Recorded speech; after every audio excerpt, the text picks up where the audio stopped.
Hello everyone, it's Amy. Welcome to Strength Reversed. Thank you for being here. This is my third quarterly catch-up of 2020, the year that will be referred to as, a dumpster fire. But this is where I catch you up on July, August, and September and what I've been up to and how I've been keeping myself busy, because I know you are just absolutely can't wait to find out what I've been doing with my time, right? Maybe it's will make you probably feel way more productive when I tell you how little I've been doing. I've kind of been, I would describe myself as a stunned mullet the last couple months. I guess I will start with the books that I have been reading over the last few months, because I'm a little bit embarrassed to tell you how much TV I watch. But I do watch a lot of TV because to me it's just mindless, and it has helped me manage anxiety for many years, because it's the only thing that really, it's an escape, and it gets the hamster off the wheel. Okay, literally, the hamster off the wheel. So I am still plugging away at The Splendid and the Vile by Larsen. This is about his latest book. It just came out this year, and it's about Churchill during the Blitz, and it's very, very interesting, but it's one of those books where you have to keep a list of all the new words that you're learning. It's one of those, like, you need to use the dictionary. And then, of course, I have been reading on and off bits and pieces of lots and lots of tarot books. I struggle reading a tarot book from start to finish, so I don't, generally. Now, Rochelle at Amethyst Ascension, she inspired me to take this book off my bookshelf, and because, she's into aliens and things like that, and she was talking to several other people on one of her videos about Pleiadians, and so I have this book called The Hathor Material that I got, I think, at the library book sale years ago. And it's been on my bookshelf, and once in a while I will think of it, it'll pop into my head, or something will inspire me to pull this off of the bookshelf. And it's called Messages from an Ascended Civilization, and someone from my teacher union is texting me right now, probably trying to get me riled up about whatever. So anyway, the premise of the book is that the Egyptian goddess Hathor is really a representation of the Hathors, who are people from not people, but they are from an ascended civilization, and they came here to impart their knowledge on us humans. And so it's very interesting, and it will catch my eye once in a while, and I'll read another chapter. So that's, thanks Rochelle, because she inspired me to pick that up again. Also, this is another book I got probably used, and it is called Jung and Tarot. And as you can see, it's chock full of nuts, okay? It is just the major arcana, and this person, Sally Nichols, is very well versed. She's a Jungian, or however you would pronounce that, a Jungian. And it's, again, you read a chapter and walk away for a year. That's how much info is in this book. So, but it's very, very informative, and you kind of make these connections. It clicks. There's lots of like aha moments where you connect things to something you hadn't thought of. Connect tarot things. So she's going, I'm sure Jung has tons of things to say about, the mother archetype and the father archetype and all sorts of things. The next book is The Thoth Tarot, Understanding Aleister Crowley's Thoth Tarot. And I have seen several people who have recommended this book. I know James recommended this, James Feeney at Lemniscate Logic. I'm pretty sure, James, you read this book, and I know Maria at Lady Knight of Avalon, she was reading this, and I do have a Thoth deck that I got many years ago, and it has never called to me, but it's calling my name a little bit more and more. And I've always been just a very RWS gal, but even if I don't ever get into Thoth heavily, I would recommend reading this book because it has so much information, and it doesn't really matter what system you use. It's good info if you are into tarot. Lots of good information. And I'm gonna, I think, maybe get a Thoth deck that has more vibrant colors, because I have someone told me, oh, you have that green Thoth, and it is very green and muted, and I like bright stuff. There is another book by Andy Metzner, and he was kind enough to send me a copy of this, and I am going to do its own video. It is called Tarot for Transformation. If you have not seen this book, it's, you know, it's so much information, and it's hardcore introspection, and you cannot read this book if you are not actually wanting to change and transform. It's a lot of info, and good info. And so there are a couple more chapters that I want to read, and then I'm going to make a video about it. It's gotten me really excited to do a lot of you know, like, get serious tarot work with this. Anyway, so I will make a video all about that. Speaking of tarot, I am in a no-buy year, but, you know, once 2020 happened, that kind of went out the window. So I'm just going to do what I need to do. And of course, I did buy the Titanic Tarot and made a couple videos about this. It is so beautiful. I love it. And I have been finding out more and more information about some of the people in this deck. There was one of the, oh man, I should have pulled this card out. Okay, here it is. They just tell you the name in the guidebook of this Queen of Wands, but this is Violet Jessup. And I kind of had heard that name before, but then I read something else, and I realized, oh my gosh, I've heard of this woman as the Queen of Wands. Violet Jessup was a nurse, and she was the person who was on the Titanic. Was it the Britannic and the Olympic?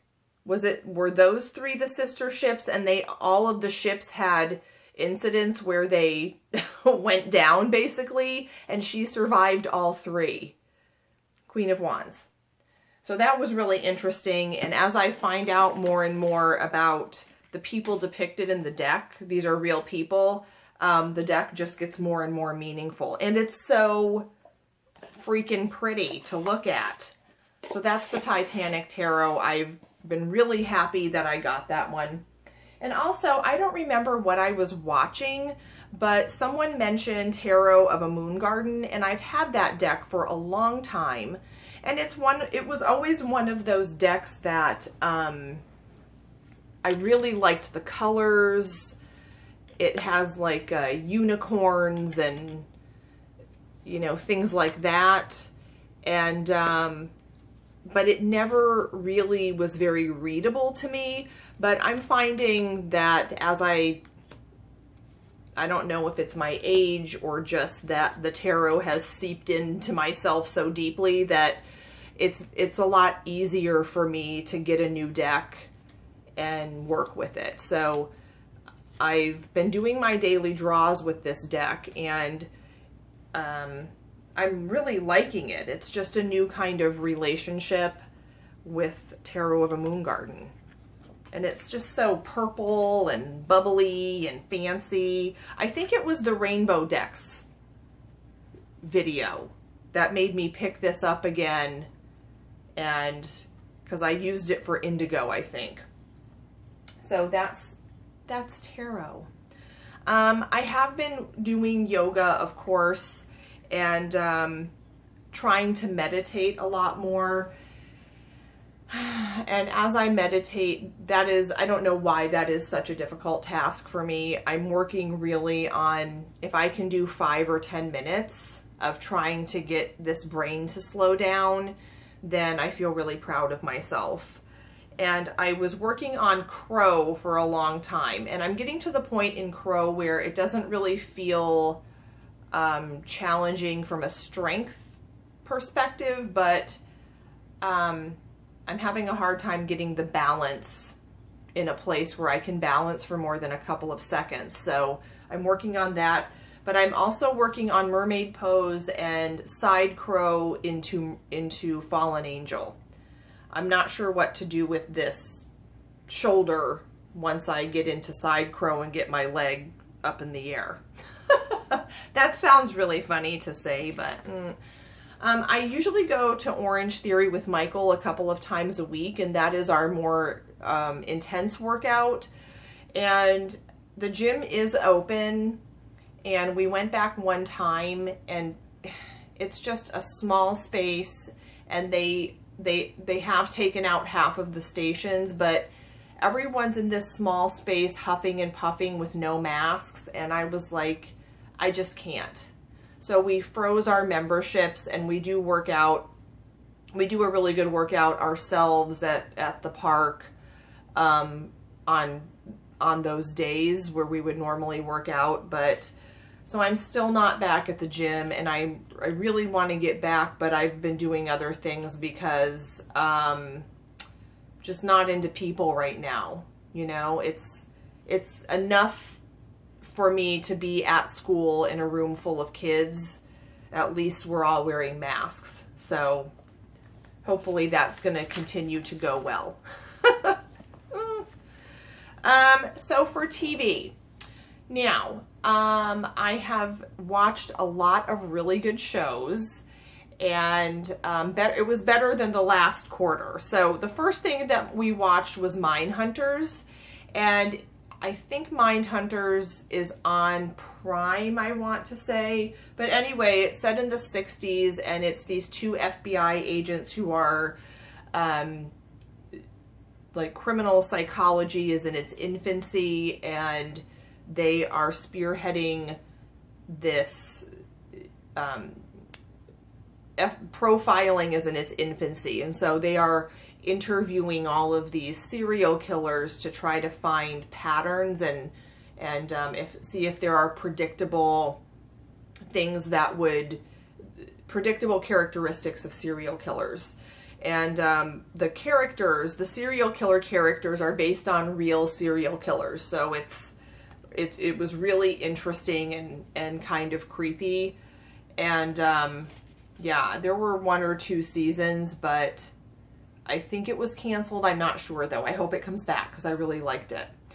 I watched season 1 of True Detectives. This was the season with Woody Harrelson and Matthew McConaughey.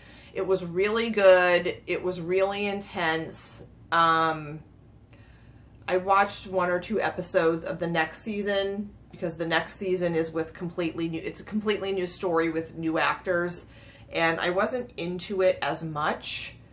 I think the first season was just so much that I needed a break, and so I haven't really been called back to that show. Another thing I watched that I really liked was Indian matchmaking. It was really fascinating to see, I guess, love from a different perspective.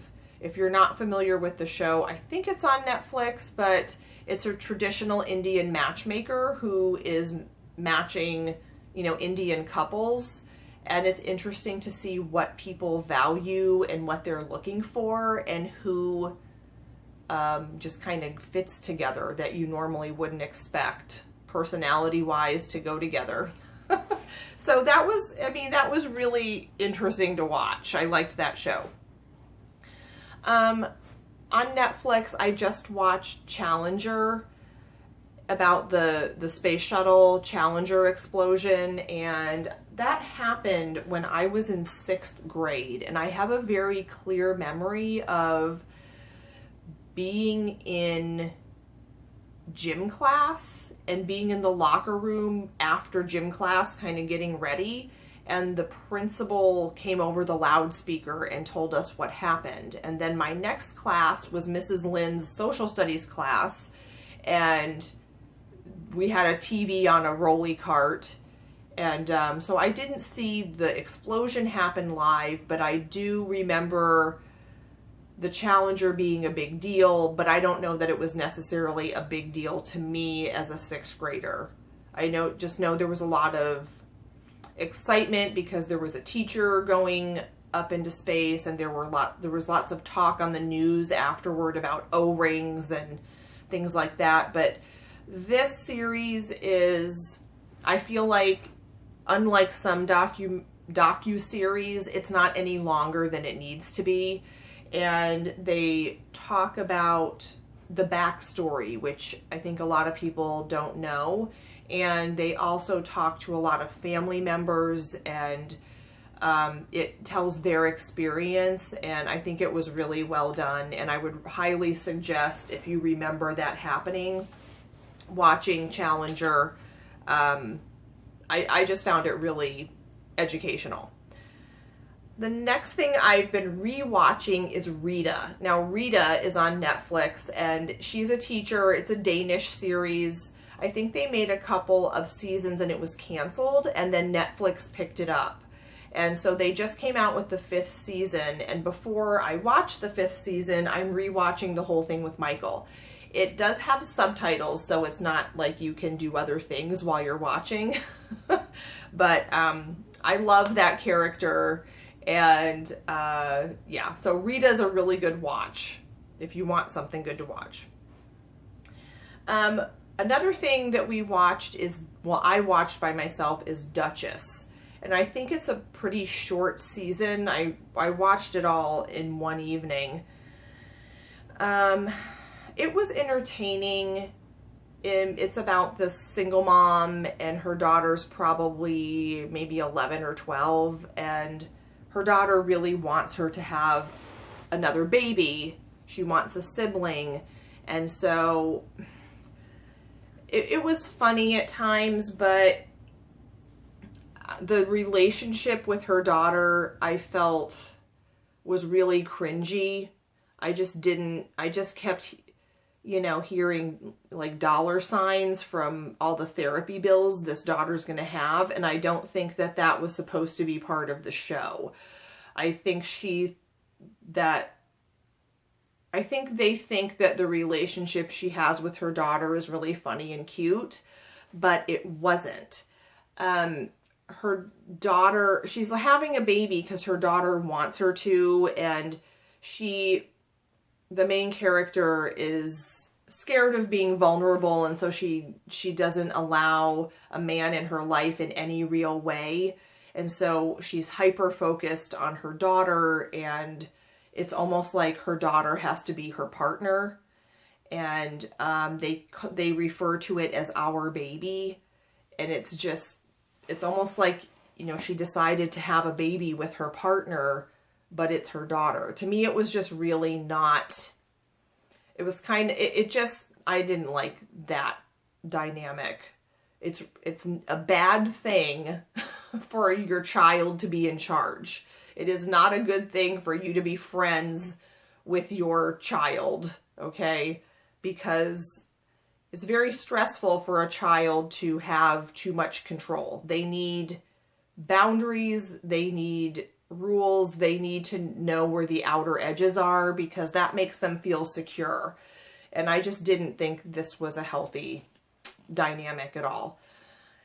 On a positive note, though, she hates her daughter's father. They hate each other a lot, but they never show that to the daughter. They never say any bad thing about the other one in front of the daughter. They just kind of flip each other off when she's not looking, which is humorous. So Michael and I watched one more thing, and that is we watched One Flew Over the Cuckoo's Nest, which is on Netflix right now. I don't think I had ever seen the movie in its entirety, but we watched it so that we could start watching Ratched, which we did, which is the backstory to Nurse Ratched in One Flew Over the Cuckoo's Nest, which after that movie, Michael and I, you know, we're both Scorpios, and we were like, she's not that bad. I mean, she did manipulate that guy into killing himself, but, you know, she's misunderstood is kind of how we saw this character. But the show Ratched is very vampy, and it is over the top, really sick and twisted, which we like. So we've watched a few episodes and we really like it. Yeah, she's a good Halloween costume, kind of a thing. Anyway, you know, there's been other mindless TV that I've been watching, like Below Deck Med, or, you know, I've been binging Dallas Cowboys cheerleaders making the team, and it's really fun to try to do the dances along with them. So, which is kind of what I do when no one's looking. I try to dance like a Dallas Cowboys cheerleader. Anyway, that's what I've been up to in the third quarter of 2020. So this next quarter, I'm going to try to focus a little more on reading and getting some reading things done. I'm getting a little sick of drawing daily draws, and I think I would like to do more readings for other people, which I don't do a whole lot of. We'll see how that goes. Anyway, I'm trying to catch up on watching videos. I have like 500 notifications on my YouTube. Like, yeah, 500 new videos to watch. So, yeah, I'm just hanging in there, and I hope you guys are too. That's been the third quarter. Not productive, but not horrible either. I'm sure there's a lot of things that I'm forgetting. Anyway, I will talk to you guys later. Bye. Like or subscribe.